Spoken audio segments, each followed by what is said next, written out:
Barrister Syed Saidul হক সুমনের বিরুদ্ধে digital নিরাপত্তা আইনে মামলা হয়েছে। দুপুরে সাইবার ট্রাইব্যুনালের বিচারক আশরামস জগলুলের আদালতে মামলাটি করেন গৌতম কুমার এডবর নামের এক ব্যক্তি। তাকে আইনি সহায়তা দিচ্ছেন হিন্দু আইনজীবী পরিষদের সভাপতি সুমন কুমার রায়। ব্যারিস্টার সুমনের বিরুদ্ধে সাইবার ট্রাইব্যুনালে মামলা। আমি মনে করি যে কোনো কারো বাংলাদেশের মামলা করার অধিকার এটা সাংবিধানিক অধিকার। সৈয়দ সাইদুল হক সুমনের বিরুদ্ধে ডিজিটাল সিকিউরিটি আইনে করা মামলা তদন্ত করার নির্দেশ দিয়েছেন আদালত। ওনারা যদি মনে করেন মামলা করার মধ্যে আমি কোনো ব্যত্যয় দেখি না, মামলা ওনারা করতেই পারেন এবং আমি আমার যত কাগজপত্র আছে এই সহ আমি আদালতে দাখিল করব। তার সাথে আমি একটা কথাই শুধু বলতে চাই যে এই আজকে ওনারা আমার বিরুদ্ধে মামলা করার মধ্য দিয়ে প্রমাণ করলেন। ব্যারিস্টার সৈয়দ সাইদুল হক সুমন সাহেব আমাদের চুনারঘাট মাধবপুর 4 আসনের বর্তমান এমপি সাহেব। এই মানুষটাকে চিনেন না এমন কোনো মানুষ আছে আমার মনে হয় না। এই মানুষটাকে অনেকেই মানবতার পেরিওয়ালা বলে রাখে। গ্রামের ভাষায় একটা কথা বলে মানুষ যে আজকালের যুগে ভালো মানুষের বাত নেই, ভালো মানুষ দুনিয়াতে শান্তিতে থাকতে পারে না। যে মানুষটা নিজের ঘুমখানি বাদ দিয়ে, নিজের ফ্যামিলি আত্মীয় স্বজনকে বাদ দিয়ে সবসময় জনগণের উপকারে নিয়োজিত থাকে, যেই মানুষটা নিজের জীবনের চিন্তা না করে যেখানেই অন্যায় হয় সেখানেই প্রতিবাদ করার জন্য ঝাঁপিয়ে পড়ে, সেই মানুষটার বিরুদ্ধে আজ কিছু কুলাঙ্গার লেগেছে। তো সম্মানিত দর্শক শ্রোতা, চলুন এই আমাদের মানবতার ফেরিওয়ালা সৈয়দ শামসুল হক সুমন সাহেবের পিছনে কারা লেগেছে, কেন লেগেছে বিস্তারিত দেখে আসি। মাননীয় মন্ত্রী সমরে দল করিম কালো টাকারে সাদা করছেন উনি। তাও মন্ত্রী হওয়ার আগে 10 তলা একটা বাড়ি আছে ওনার, যেটার নির্মাণ ব্যয় হয়েছে 15 কোটি টাকা। তুপকানা রোডে 2টি অফিস স্পেস, তারপর হচ্ছে গিয়ে জমি হচ্ছে গিয়ে অসংখ্য জমির মালিক। তারপর রাজধানীতে 4% জমিতে একটি বহুতল পাকা বাড়ি যার মূল্য কয়েক কোটি টাকা। আপনার পাইকপাড়ায় কেয়ারি বুরুজ ভবনে একটি ফ্ল্যাট আছে, পিরোজপুরে আছে ওনার, নাজিরপুরে আশেপাশের এলাকায় কোটি টাকার জমি ক্রয় করে দল করি। কিন্তু আমার সমস্যাটা যে জায়গায় হয়েছে, এত জায়গা থাকার পরও, সম্পদ থাকার পরও, ঢাকা শহরে এরকম 2-3টা বাড়ি থাকার পরও উনি মন্ত্রী হওয়ার 1 মাস 2 দিনের মধ্যে আবার রাজুক থেকে প্লট বরাদ্দ নিছেন। তাও আমার কথা হচ্ছে যে কত টাকা লাগে একটা মানুষ। ও প্রাণী সম্পদ মন্ত্রণালয়ের তথ্য অনুযায়ী উনার জন্ম কিন্তু হচ্ছে 1962 সালে। 71 সালে যদি মুক্তিযুদ্ধ হয়ে থাকে তাহলে উনার বয়স হয় মাত্র 9 বছর। 9 বছর বয়সে উনি মুক্তিযোদ্ধা কিভাবে হলেন আমার জানা নাই, কারণ আমার মেয়ের বয়স 9। এই মেয়েকে এখনো স্কুলে পাঠাইতে গেলে একটা মানুষকে দিয়ে আমার স্কুলে পাঠাইতে হয়। তাহলে আমি কোনোভাবে মিলাইতে পারতেছি না যে 9 বছর বয়সে উনি কিভাবে মুক্তিযোদ্ধা হয়েছে। ডিজিটাল বাংলাদেশ দরকার, কিন্তু ডিজিটাল ব্যবস্থার অপব্যবহার করে যারা, তাদেরও বিচারের জন্য যদি ব্যবস্থা না হয় সেটাও কিন্তু এক প্রকার দায় মুক্তি তাদের জন্য হয়ে যায়। মাননীয় সদস্য জনাব সৈয়দ সাইদুল হক হবিগঞ্জ 4 একটি সম্পূর্ণ প্রশ্ন করুন। শুরু করিতেছি মহান আল্লাহর নামে, যিনি পরম করুণাময় এবং অত্যন্ত দয়ালু। মৎস্য ও প্রাণী সম্পদ মন্ত্রী তিনি হচ্ছেন গিয়ে আমাদের মাননীয় মন্ত্রী সমরে দল করিম। হচ্ছেন গিয়ে আমার জন্য একটি আইডল, আদর্শের জায়গা বলতে পারেন। আমি ওনাকে আদর্শ হিসাবে মনে করি এবং মনে করতাম আগে থেকে। ওনার কথা শুনলে আমার কাছে মনে হতো আমি হাঁ করে তাকিয়ে থাকতাম যে এত সুন্দর কথা বলেন এবং আমি ওনার মতোই হতে চাইতাম।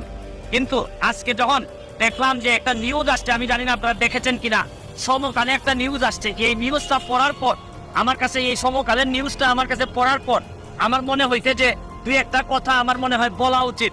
কারণ আমি একটা কথা যে একটা বিশ্বাস করি যে আমি বঙ্গবন্ধুর সৈনিক, যেখানেই দুর্নীতি কোনো গন্ধ পাই, যেখানেই মানে মানুষের টাকা বা মানুষের টাকা নষ্ট হয় এরকম জিনিস পাই, আমি তারাই যাই, জীবনের যত ঝুঁকি থাকুক না কেন।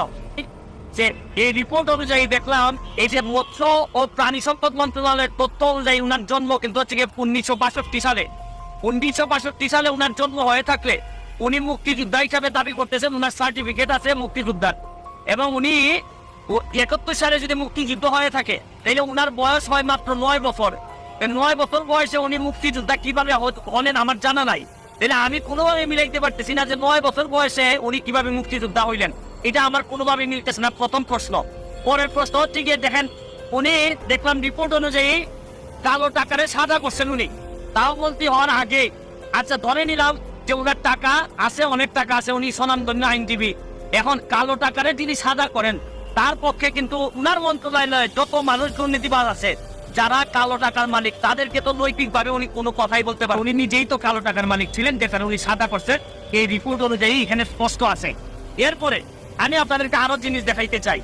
আশ্চর্য লাগে যে একটা মানুষ, উনি নিশ্চয়ই আমাদের চেয়ে অনেক গণিত, ওনার সম্পদের হিসাবটা আমি একটু এখান থেকে আপনাদের কাছে পড়তে চাই। যে ওনার হচ্ছে গিয়ে রাজুকের 854 নম্বর দাগে হচ্ছে গিয়ে 10 তলা একটা বাড়ি আছে, ওনার নির্মাণ ব্যয় হয়েছে 15 কোটি টাকা। তুপকানা রোডে ওনার হচ্ছে গিয়ে 2টি অফিস স্পেস, তারপর হচ্ছে গিয়ে জমি হচ্ছে গিয়ে অনেক অসংখ্য জমির মালিক। তারপর রাজধানীতে 4 শতাংশ জমিতে একটি বহুতল পাকা বাড়ি, যার মূল্য কয়েক কোটি টাকা। পাড়ায় কেয়ারি বুরুজ ভবনে একটি ফ্ল্যাট আছে। পিরোজপুরে আছে ওনার নাজিরপুর আশেপাশের এলাকায় কোটি টাকার জমি ক্রয় করেছেন সমরেজাউল করিম।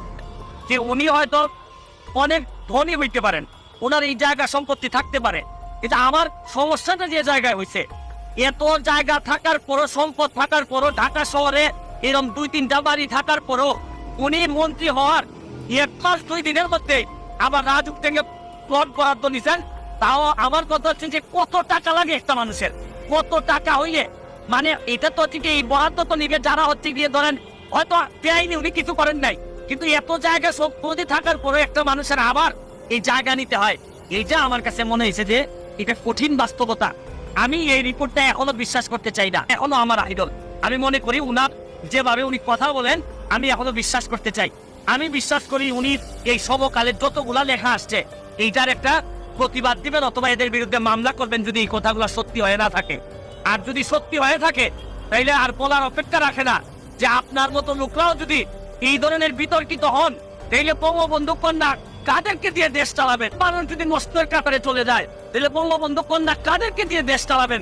এত কষ্ট করেন উনি, দিনে রাতে জীবনের ঝুঁকি নিয়ে বাংলাদেশটার সামনের দিকে এগিয়ে নিয়ে যাচ্ছেন।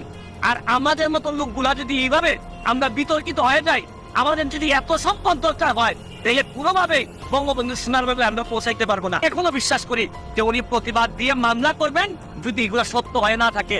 আর বিশেষ করে মুক্তিযোদ্ধার বিষয়টা উনি যদি প্রকৃত অর্থে হয় উনি মুক্তিযোদ্ধা হিসেবে সঠিক কিনা উনি প্রমাণ করবেন, নাইলে ওনার জন্মসাল ঠিক কিনা এটা ওনাকে প্রমাণ করতে হবে। নাইলে মুক্তিযোদ্ধা এবং মুক্তিযোদ্ধাদের মতো এইভাবে একটি সম্মানিত জিনিস নিয়ে উনি যদি কোনো কিছু করে থাকেন এটা আমাদের জন্য চরম দুর্ভাগ্য হবে। আজকের মতো বিদায় নিচ্ছি, ভালো থাকবেন। যতদিন বেঁচে আছি প্রতিবাদ করার মধ্যে দিয়ে যাইতে চাই, আর মরে গেলে তো আপনাদের কাছে শুধু দোয়া চাই।